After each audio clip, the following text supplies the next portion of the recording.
Danny March, private arm of the law, and his crusade against crime.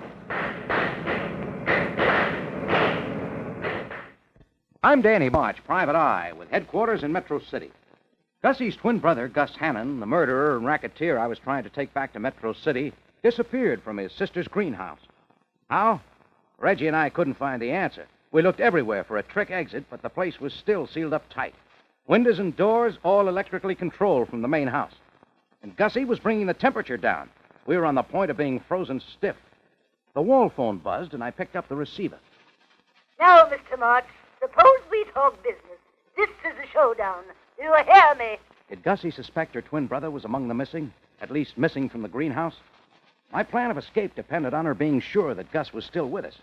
Anyway, I played it for all it was worth. Well, say something. You know my proposition. Yeah, we trade you Gus for our freedom. That it, Gussie? Talking of me, isn't it? Considering I could freeze the life out of all of you. Except you wouldn't do it. Not before you found out where Gus has his money tucked away. So the answer's still no, Gussie. Your brother stays right here. Okay, Reggie, into your rack. Now you're Gus Hannon. You refuse my offer. Is that it? Oh. That noise. What was it? Gus, remember? We gagged him. And besides, he has a very bad cold. Has to talk through his nose. What have you done to him? Answer me at once. Never mind what we've done to him. But right now I've got a gun up to his temple. And the cold weather down here has my trigger finger a little shaky. Why, you... Yeah, Gussie, you were saying... Oh, you bounder. You filthy little dog. You swine, you. Whoosh. No, you, Gussie. You open the door. Reggie and I will be coming out. You can't bully me. Me, Gussie. We'll have Gus as a shield. Oh. If you shoot from the window, he'll get it in front. And he'll get it in back from me. Oh. Now it's my turn to let you think over the proposition. And don't keep me waiting too long, Gussie. Oh, the scoundrel. Madam, please, the phone. We shall have to communicate with March again. Oh, I should bounce it off your head, Joseph. Madam. I think I shall. I'm sure you feel much better now, madam. Matter of fact, yes, I do.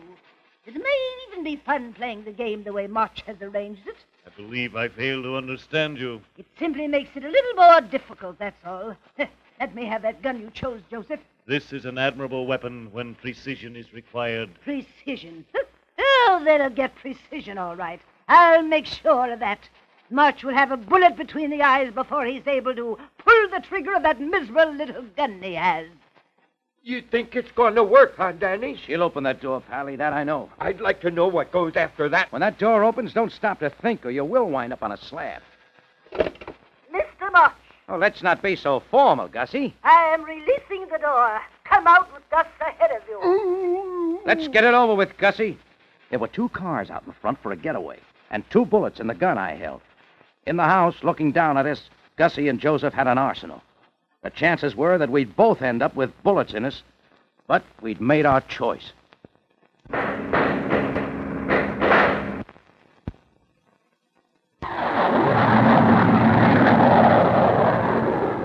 Space Barton on Mars and beyond.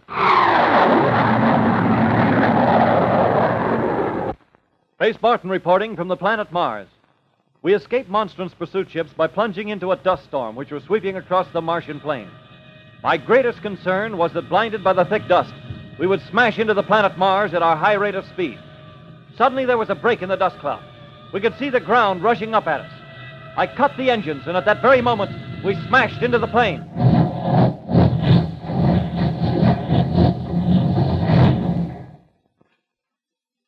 When I got to my feet and looked about me, I saw that dust was still eddying around the grounded Vulcan.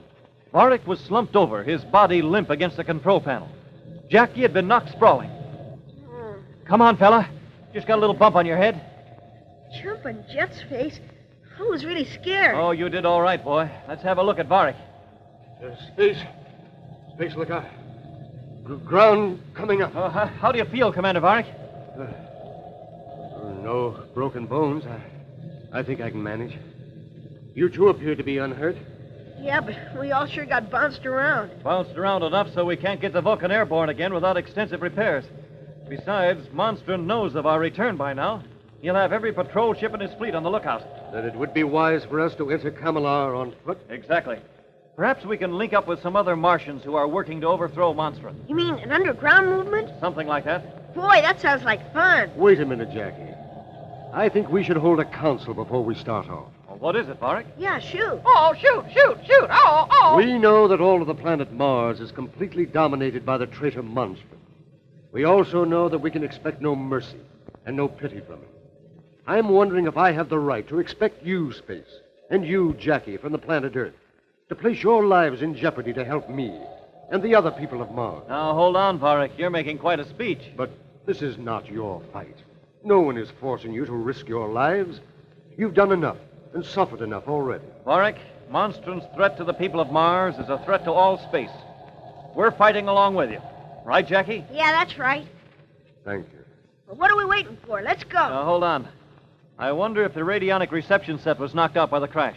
Maybe we could pick up a broadcast from Camelar and see what goes with Monstrum. Good idea. Hey, it's working.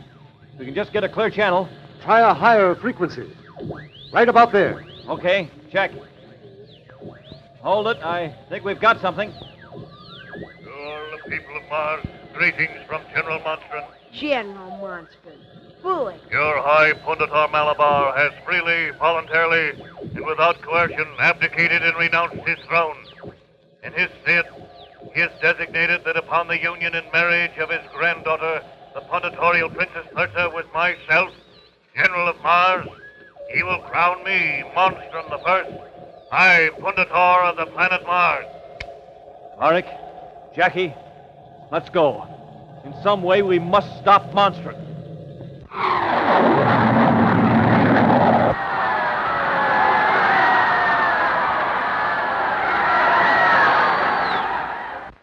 Hello there. I'm Lucky Skinner, manager of Kid Champion. Shortly before the Kid's second fight with Bull Ransom, we tried out a sparring partner in Dorgan's gym, a guy named Milo Gendry. Gendry was good, too. So good that my only hesitation in signing him was because he'd been recommended by the champ Benny Langle, who'd tried every underhanded trick he could to keep the Kid from getting ahead. Now, in the gymnasium, the Kid and I talked it over. We could do that, Lucky. Give Gendry a week's tryout first. Well, he might take it on that basis, or he might not. You can ask him, can't you? Before I do that, go another round with him. Okay, but why? We already know he's a good boxer and he's fast. I want to watch for something. I didn't tell the Kid, but what I wanted was to look for signs of dirty fighting on Gendry's part. You can usually size up a dirty fighter even when he's just sparring. All right, Lucky. Hey, Gendry, let's go another one. Okay. I want to see you go at this one a little harder, both of you. Do we try for a knockout? Do we what? Did you say, do we try for a knockout? Yeah, sure. If we don't, I'll take it a little easier on the Kid. You're okay, Milo. You're sure okay. Do you mean to say that you could knock out the Kid, Gentry? Yeah, sure. If I landed one right, maybe I could. Well, who do you think you are, Bob Fitzsimmons? All right, Lucky, lay off him. He probably could knock me out if he landed one right. Let's get going. Okay. Work to the body, Kid. And you, Gentry, let's see what you've got. Once again, there was no question but what this Milo Gendry had plenty. He wasn't afraid of the Kid's punch, not a bit. He went after him like he really meant to knock him out. Fast, he was plenty fast, which was what the Kid needed in his training. But right then, I was more concerned with watching Gendry's tactics. If I'd seen just one sign on his part of dirty fighting, that would have been the end of him as sparring partner. But I didn't. He was a hammer and tongs scrapper, and a clever boxer, a rare combination. And he boxed clean. All right, good enough. Let's call it a day. You satisfied, Lucky? Yes, I think so. Gendry, will you take a week's tryout at our camp? Yeah, sure. I need the dough. Okay. Be here in front of Dorgan's at 3 o'clock this afternoon. We'll pick you up then. Yeah, sure.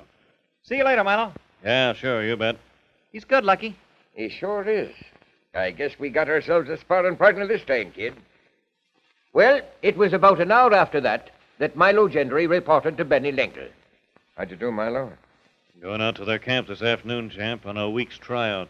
A week's tryout. They're suspicious of you, honey. I guess so. They looked me over pretty carefully. Both of them. Yeah, they would, since I recommended you. Anyway, I got the job. Did you box with the Kid? Yeah, sure. We went a few rounds. What do you think of him? Look, champ, I could knock that guy out any time I felt like it. Some other boys have felt that way, too. They wound up flat on their backs. No fooling, I could. All right, never mind that stuff, Gendry. Don't get ambitious out there, understand? Don't try to knock the Kid out, because if you do, Skinner will fire you. You sit tight and wait orders from me. Yeah, sure, champ. I'll wait for orders from you. Well, once again, the kid and I were in for trouble and a lot of it.